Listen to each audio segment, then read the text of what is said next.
What's up, party people? Symba Luna here, back again for another character reads. Today, we are going to talk about The Brave Ones, a show on Netflix from South Africa.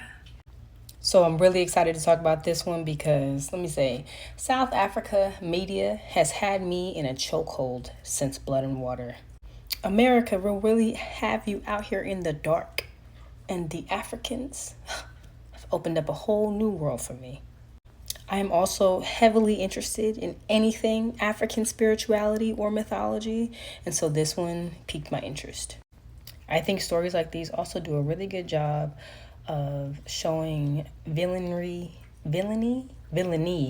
or evil and greed through multiple characters. And I think especially when you're talking about African people and African descended people through storytelling, that's kind of real. There's never just one villain. And we just don't get this kind of view of Africa through an African lens. So I'm really appreciative.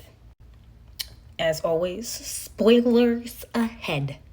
I think because I'm heavily invested in this kind of story, I have a lot more story details for this one. Also, because I am a child of the transatlantic slave trade, I may mispronounce these African names, and that is terribly embarrassing. And I hope that you can give me a little grace. Thanks. Correct me if you need to, but nicely, respectfully. Thanks.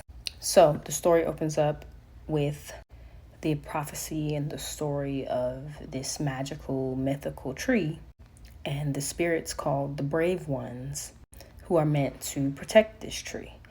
And so when the tree is in danger, the Brave Ones will return.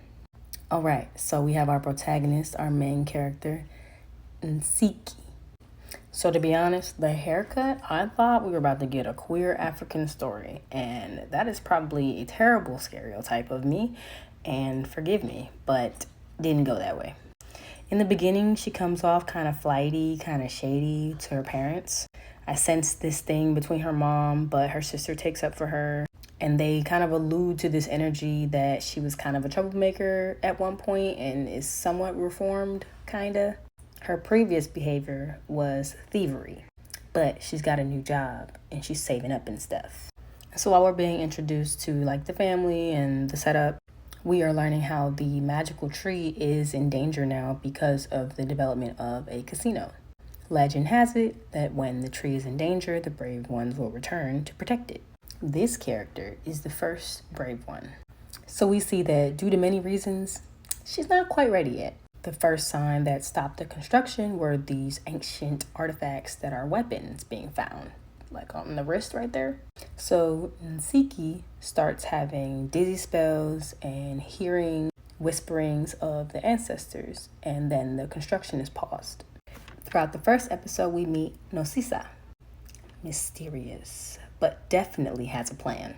This is a witch character that we see, and they show us, the audience, the mythical tree, but we don't really know too much about her background.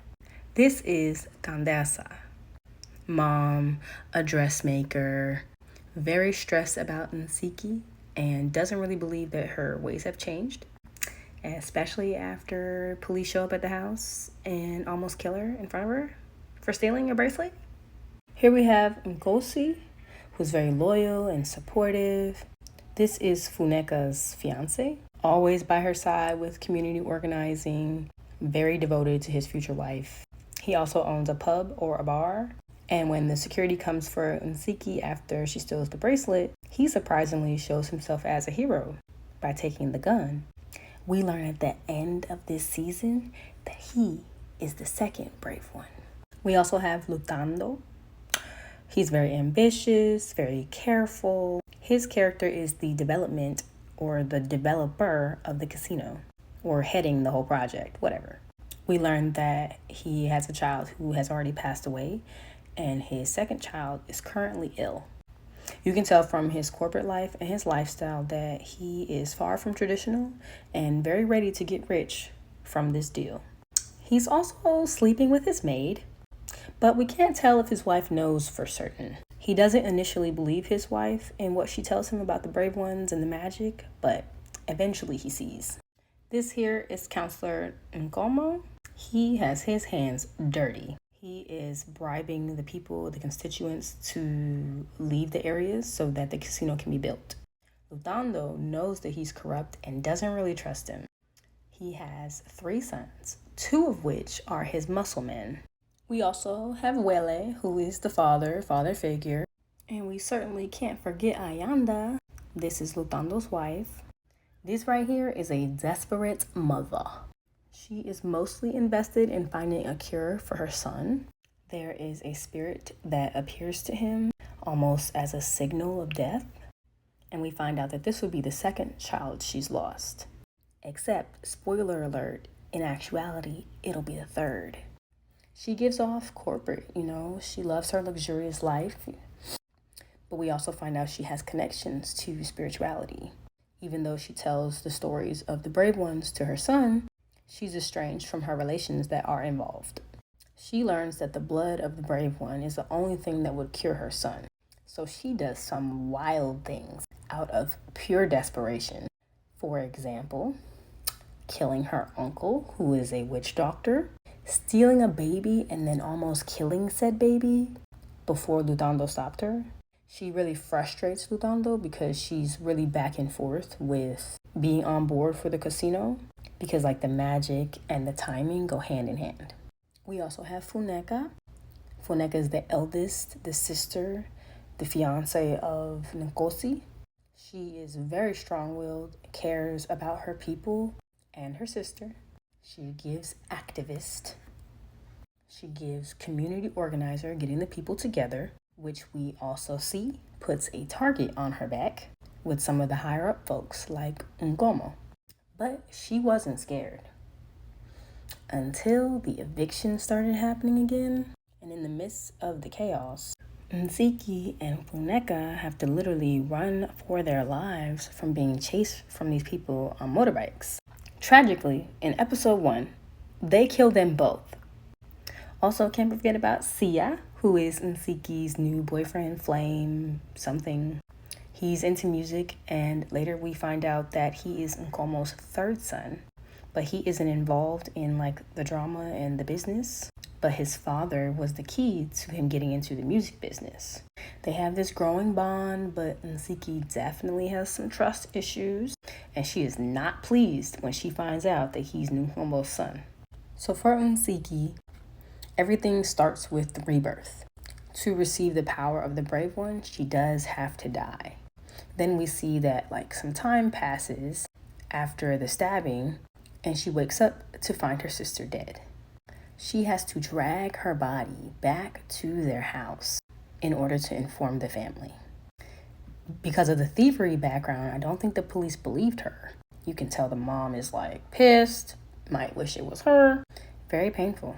And all of this is right after she finds out that her boyfriend is cheating on her and doesn't really want to make plans with her to move to London.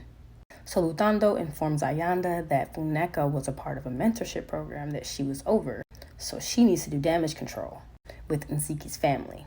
So she goes, she sits with them, she pays for the funeral. While sitting with them, she learns that a baby was born during all this. This is the baby that she tried to kill because she initially thought it might have been the brave one. It was terrible. I was so much in my feelings when this man found out Funeka was dead. And what else does a grieving person do but turn to the bottle? At first, he gives he might be a drunk, but then he takes up the mission to finish Funeka's work. And this also gets him in trouble for protesting the evictions. He then gets kidnapped by Nkomo's son, Umsebo. So Sia tries to help Nziki when she tries to go rescue Nkosi. But we run into the problem of his brothers. Seems like Sia is the youngest, and one of the 2 oldest has a different mother. They're competing for father's attention. Sia is a bit of the favorite, so he tries to say that he wants to learn now. So while rescuing Nkosi, Nziki uses her power because it always comes up when people are threatening her or the tree, and Nkomo dies. It's not a clear she killed him. It was more rush of power, and it struck him and he died. But Umsebo knows it was her, blames her for his death, and is pissed. Since he doesn't give 2 fucks about Sia, he captures them both and locks him in a van and sets it on fire. Hoo-wee. Then we also find out that Msebo killed Funeka. So the dad is realizing that they all need to leave now. But he doesn't want to leave without Nsiki.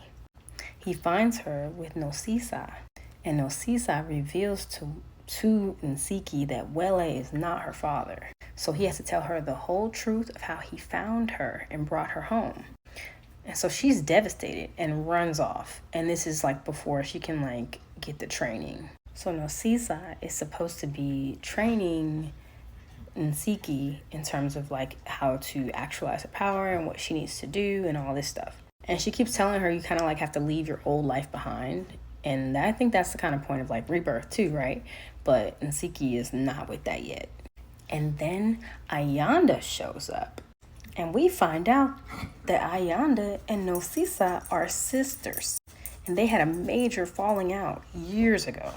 I was doing pretty good, but I think I did mess up the order just a little bit. And I think this was before Nsiki and Sia got trapped in the van. When Wele and Thandesa were searching for her, they had also met up with Ayanda. And Wele actually accidentally gets shot and killed. So we get to see the ancestral plane when Nsiki and Sia die. Nsiki for the second time. Nsiki also sees Funeka and learns that her father is dead too. When Nsiki woke up the second time, she goes to find Thandasa. And they're, crying boo-hoo because Wele is gone. And Thandasa had me boo-hooing because she apologizes to Nsiki talking about your daddy was right all the time. You've always been mine. I'm so sorry. Also important is earlier in the story, Ayanda learns about the thievery. Learns that Nsiki stole that bracelet off that woman without her even feeling it. And hires her to steal the Brave One weapons from the museum. We also see how her power is activated from seeing and touching the weapons. What set everything off for me with this one right here was Ayanda warning Nsiki that Nosisa is her sister. And Ayanda killed their mother because her mother and Nosisa wanted to kill Nsiki. Come to find out, not only that, Nsiki is her first child that she lost, but saved her by sacrificing her mother. So her mother put a curse on all her children, and Nsiki, as the brave one, is the only one who can help. Nsiki was supposed to be working with Nosisa, but didn't know that Nosisa and her mother really wanted all the power for themselves. Ayanda also begs Nsiki to save her son, so she doesn't lose a third child. Turns out that the spirit haunting her son also haunted the other baby that died and is her mother who she killed. So they put all of that in 6 episodes. It felt very rushed, but I also feel like it's clear now to why melanated stories aren't drawn out to 10 plus, 20 plus episodes like non-melanated stories tend to be. And for what we saw, I thought the cast and the producers did a really good job. I really loved the way they portrayed the ancestors and the ancestral plane. The tribal paint, it made sense. So I definitely really want to see more with like spirituality. Also, it was incredibly difficult to find pictures of the majority of the actors, whether on IMDb or Rotten Tomatoes. And I don't like that. I had to keep going back to the episodes to make sure I had like the characters and their names correct. Because like on either website, only one actor had a picture. That feels like racism. So they all deserve better. The whole production, South Africa in totality. And I hope that we get a season 2 that is fully fleshed out into 16 episodes. Because we also got to learn about Ngosi's backstory. If he's the second brave one, so much. Can't wait.